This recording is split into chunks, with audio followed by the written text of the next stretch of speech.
As these Stalkers are actually in kind of dicey position now. They should still be able to blink on the high ground. Oh, those force fields from the high ground, pretty damn sexy. It's easy to micro Phoenixes against Mutalisk, but if you have 3 against 37, it's not that easy anymore. The Mutalisk count is overwhelming, and he will be able to pick off these Phoenixes without any issues at all. I think the Colossus is going to fall too, and I think Astrea is really falling apart now, Nate. It's a 102 supply against 189 drone scout, which could theoretically means that he has some weird shenanigans. Yeah, look at the way he's tucking that. Maybe a hatch block on the natural expansion of Astrea. If I was Astrea right now, I would have been a little bit worried if there was indeed, you know, a speedling opening on the other side of the map, because he would never be able to wall off in time, because his wall off is literally covered by creep. Fighting against roaches with just zealots and sentries gets pretty tricky. He could try to force field the units off on the right side, but that's a very risky move to make.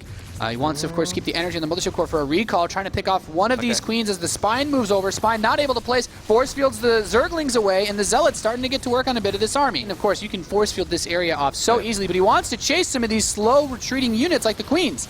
Yep, because there's still no creep connecting these bases. Zerglings do get a good engagement on most of these sentries, but I think there is just too much DPS in the army of Astrea over here. He still has the Warp Prism as well, so even if one of these Immortals would run very low on HP, he could always pick it up. Drones are being pulled against this. The Roaches force fielded away as he cleans up the natural expansion economy. That Warp Prism so good for him to be able to just continue to reinforce this attack. And with that, GG is called. Astrea ties the series up 1-1. What? He's opening up a charge? Yeah, I was really surprised as well, because this is like kind of a strange opening. He's chasing down the queens, and just being able to move faster with those zealots, he can defend the pylon more easily. He's cleaning up these Zerglings without too much trouble, and now he's able to fight in the ultimate choke point that you would want with zealots. Yeah, but there are 3 queens helping out on it as well. Like, this is going relatively well for Astrea, but I still feel he needs more. Yeah, I definitely have not seen the 7-gate, no-gas charge lot all in before, but certainly something that I think caught all of us a little bit off guard. Really well defended so far by XiGua as Astrea continues to push them in. He's going to try to knock this down, but he's down to half the supply of XiGua. I think Snoot is sitting in the back of this studio wondering why didn't XiGua just make a few more Swarmals? This would have been a default win. And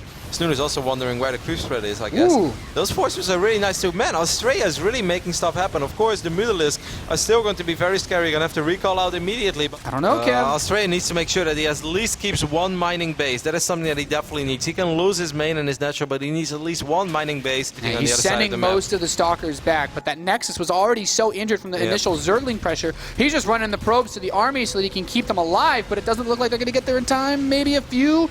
Just barely gets every last probe. There's only 1 probe left on the map.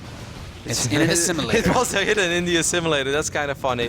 Alright, so he's going to take out these buildings. Oh, he's just going to dive on it. I think he's just going to dive on the assimilator. No. Oh, he just moves on the army. GG. Yeah. XiGua takes the series 2-1. Very close.